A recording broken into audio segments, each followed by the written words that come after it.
British bombers have joined a list of countries carrying out airstrikes on Syria. But are more airstrikes exactly what ISIL wants? And will they hinder or help ISIL? This is Inside Story.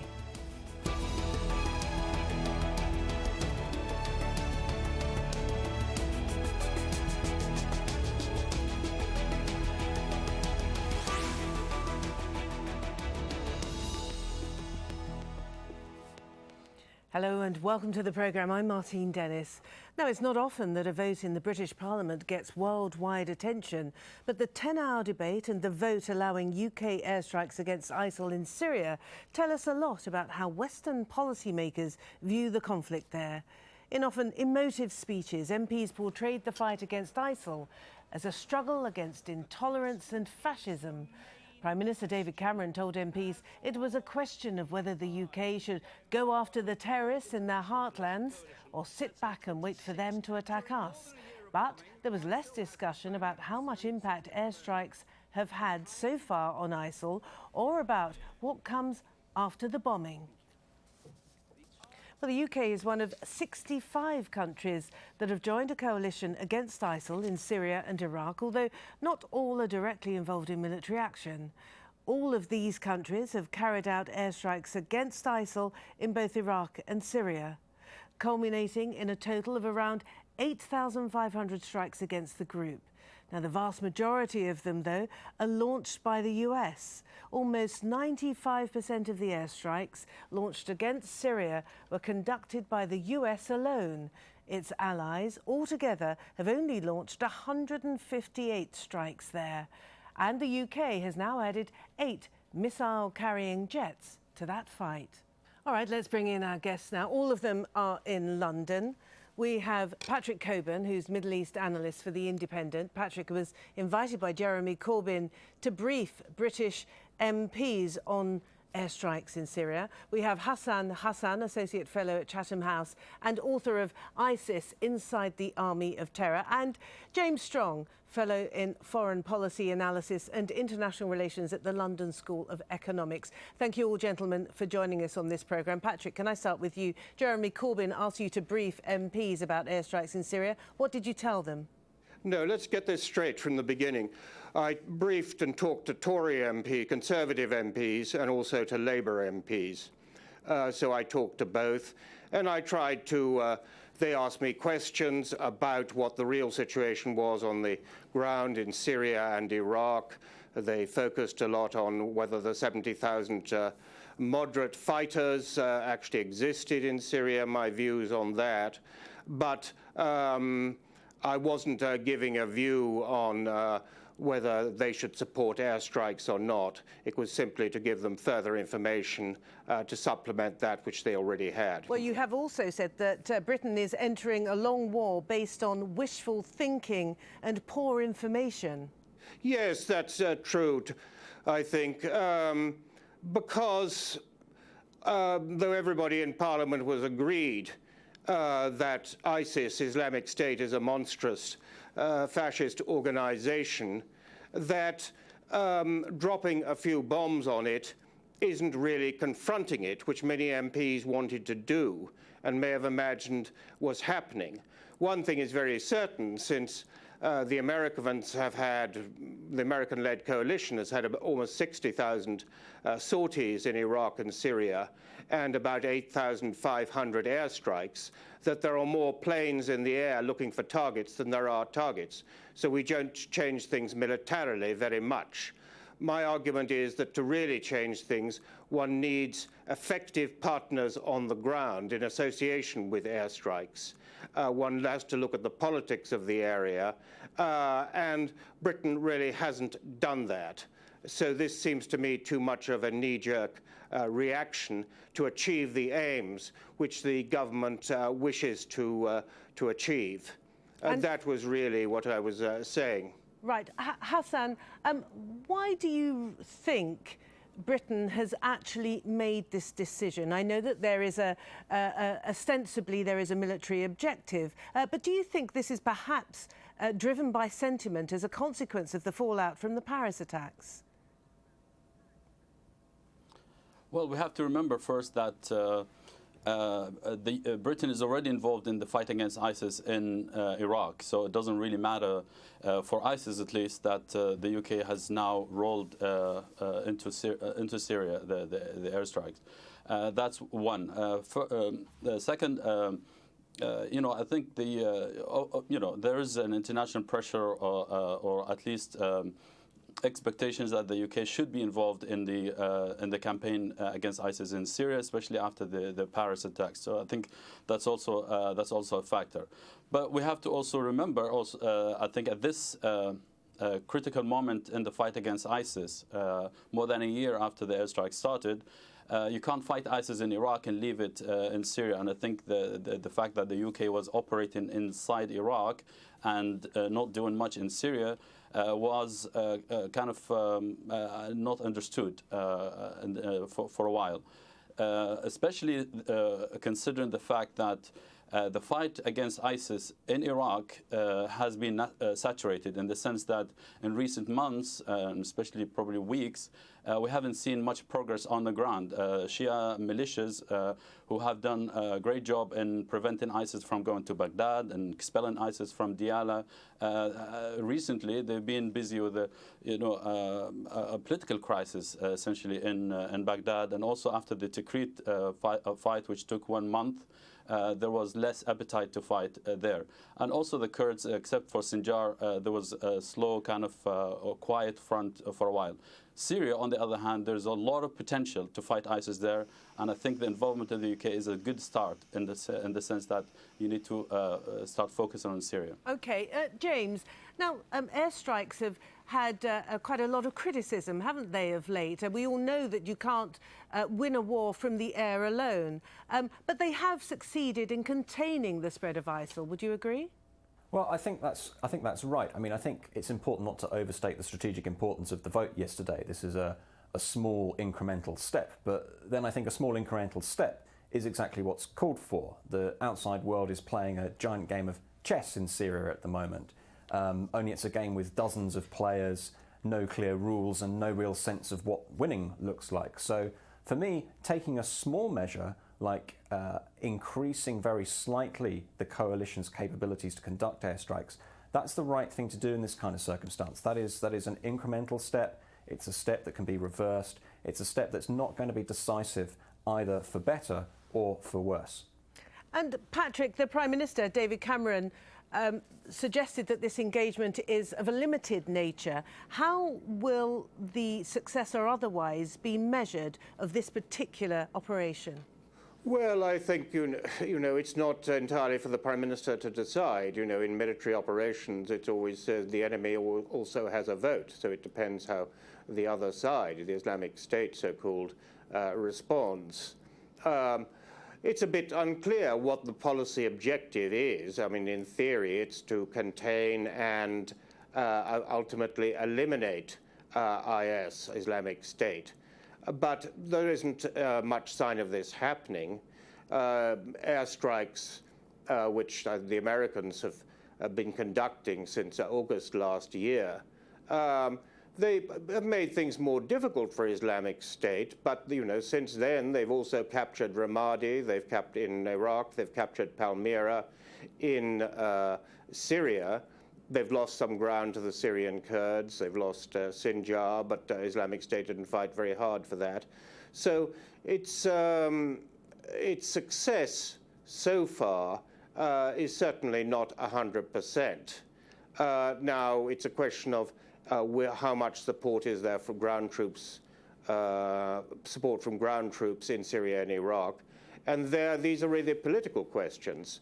The Shia militias in Iraq are more numerous than the Iraqi army, but Britain is allied to the Iraqi army.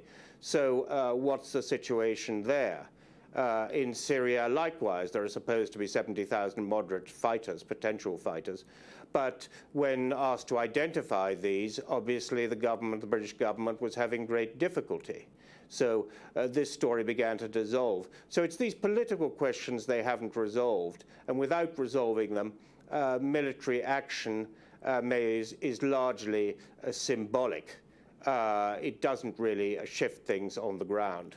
And Hassan, of course, military action, airstrikes as now underway, carried out by Britain as well as the others, do have much more of more than a symbolic effect when we're talking about civilian loss of life. That is one of the reasons that's been cited by those who've been opposed to this action taken by British jets. How much of a concern should this be to British fighter jets, and how many people are we talking about in danger now? This should be the priority number one for the whole, American-led campaign, that to avoid collateral damage as much as possible. Now, for the US, as well as for the UK. Collateral damage has been kept to a minimum. That if, for example, if they fly a jet and then they discover that there are civilians in danger, they go back without dropping bombs. So that's a good thing, especially in contrast to what we heard after the Paris attacks. If you remember, after the Paris attacks, we heard a lot of talks about how it's important to attack ISIS in Raqqa, and some people even called for carpet bombing Raqqa. That was dangerous talk. The good thing about the UK debate is that everyone is talking about collateral damage, about civilians, and that's good. And the UK is known also for trying to avoid collateral damage as much as possible. Okay. So that's a good start, and I hope that will be the priority for the campaign. Now, I think the move for the UK and other countries is to scale back the kind of the rate of the airstrikes rather than increasing the rate of the attacks. That's because there are already unintended consequences on the ground. I come from that area, and I know that I've spoken to people who talked about families moving closer to ISIS now because ISIS is the only employer in town, and because the airstrikes targeted bridges and targeted oil facilities that people relied on way before ISIS came. Okay, well, let's hear from somebody who's also exceedingly sceptical about the effectiveness of airstrikes. His name is Nicolas Hénan. He's a French journalist, and he was actually held hostage by ISIL fighters for 10 months. Here's what he has to say about the use of airstrikes against the group. Strikes on ISIS are a trap.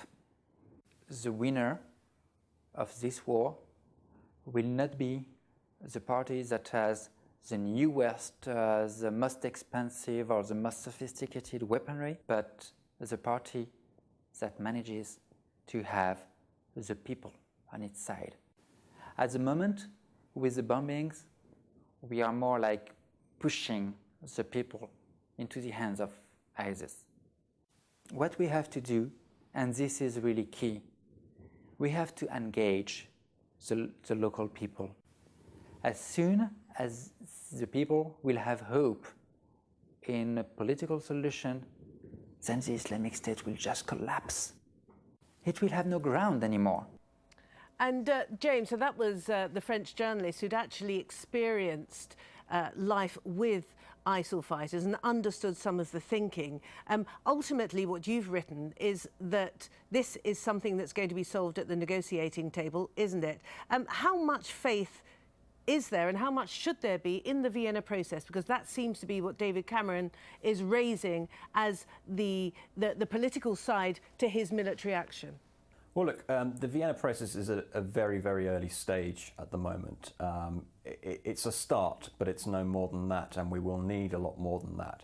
I think the key issue here is this, that using force is probably going to have to be part of the solution in some way. But if it's any more than a small part of the solution, then the solution isn't going to work. We're going to have some kind of political process on the ground. But I think that a limited use of force can be a way of facilitating that. I don't think that the symbolic use of force is the same thing as the pointless use of force. I think ISIL has made a lot of its own symbolism. It's made a lot of its own invulnerability, its own invincibility. And I think if that can be tested, if that can be shown not to be the case, I think it will begin to lose some support. But the issue, of course, is at the same time to avoid alienating even further an already alienated population. And this is actually one way in which the involvement of the British can potentially help. It's not much talked about. The British offensive capability is not very large. We are only talking about 8 planes. But the plane we're talking about, the GR4 Tornado, it carries paveway bombs, it carries brimstone missiles, both of which are more accurate than what the Americans are using, what the French are using, what the Russians are using. They're also smaller. What that means is they're more likely to hit what they're aimed at, and also that they're less likely to cause this damaging collateral damage, civilian casualties, and so forth. So there is some hope here, I think. I think the symbolic element is important. It is also important to minimize the harm done to the population. I agree with Hassan. That should be the overriding priority. And yes, ultimately, this is going to have to end at the negotiating table. But I suspect there is some fighting to do before we get there. And Hassan, whilst this bombing is underway, we understand that oil infrastructure is being particularly targeted. Successfully, we understand. How might the people of Raqqa be responding to the prospect of ISIL losing perhaps its main source of income? Well, obviously, I mean, to be honest, I think people on the ground blame the coalition more than ISIS, because for the simple reason that ISIS ruled these areas for a few months before the airstrikes started. So people saw how ISIS rules. And then the airstrikes came, and ISIS on the ground tells people that had it not been for the airstrikes, we would have made these areas much more prosperous than it is now.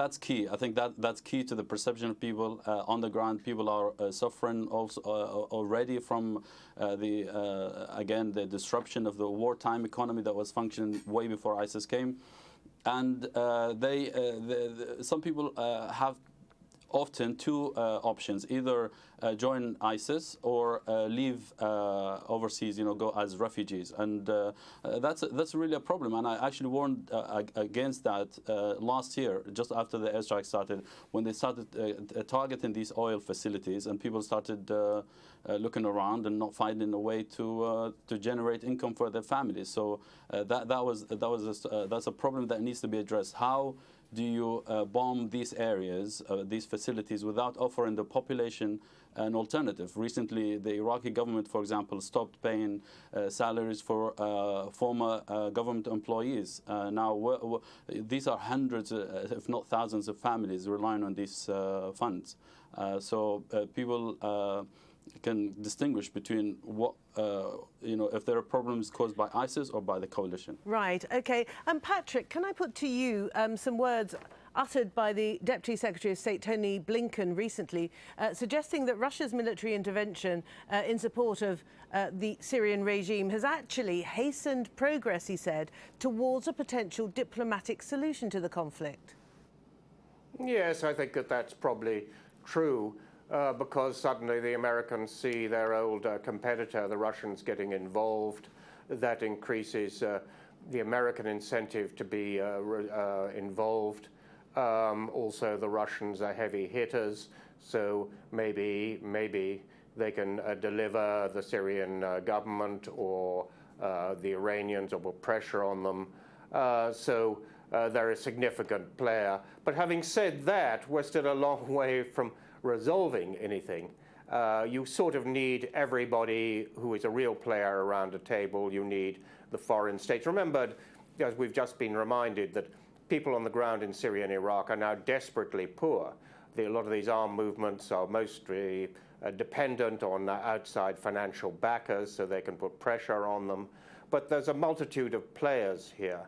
So it's difficult to see how this is going to be resolved.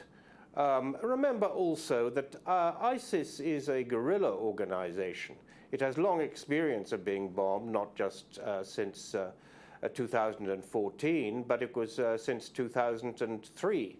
So it's good at hiding things. And unfortunately, when you have this weight of air attack going in, targets tend to the target list tends to expand, and the easiest things to hit our infrastructure, bridges, roads, oil refineries, other things. So the people who suffer most are the civilian population. And also, at some point, you know, this talk of really accurate weapons, it depends on how good the intelligence is. I remember the Amaria shelter in Baghdad in 1991, when the Americans thought it was packed full of Ba'ath Party members, and it was packed full of women and children. They killed 600 people. They hit it with incredible accuracy, 2 bombs, one after the other, smashed their way through. So at some point, the intelligence is faulty, and an awful lot of people will die. And so, Hassan, given that this operation is underway, they say targeting specific items of infrastructure for the most part, how much is this going to galvanise, if you like, the opposition forces? We know there's a myriad, a complete mosaic of opposition forces in Syria. Will this galvanise them? Does this help their cause? Yes, absolutely. It helps, but then you always have to do a cost-benefit analysis of these things. You know, you might affect ISIS and weaken them a little bit, but you know, you do much more harm and damage to the local population. And I think that's not. I think the local population, the fact that they are fleeing these areas, or they are being driven towards ISIS, or also not to be willing to actually accept local forces coming from outside to these areas. Also, I think you need to look at the whole bigger picture, but also remember a very important fact that ISIS has taken most of the areas under its control today without controlling any, like a single oil field. You know, it controlled Mosul, it controlled Fallujah, Tel Afar, Raqqa. All these areas were controlled way before ISIS, laid hands on the oil infrastructure. So that seems to be an overstated factor in the fight against ISIS.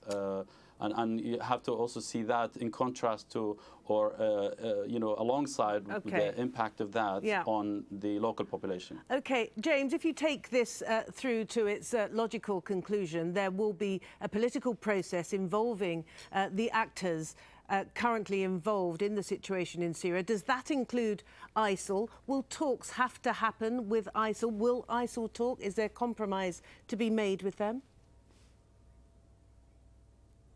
Somebody's going to have to represent the Sunni populations currently living under ISIL's rule. Now, that probably won't be people at the top of the organisation at the moment.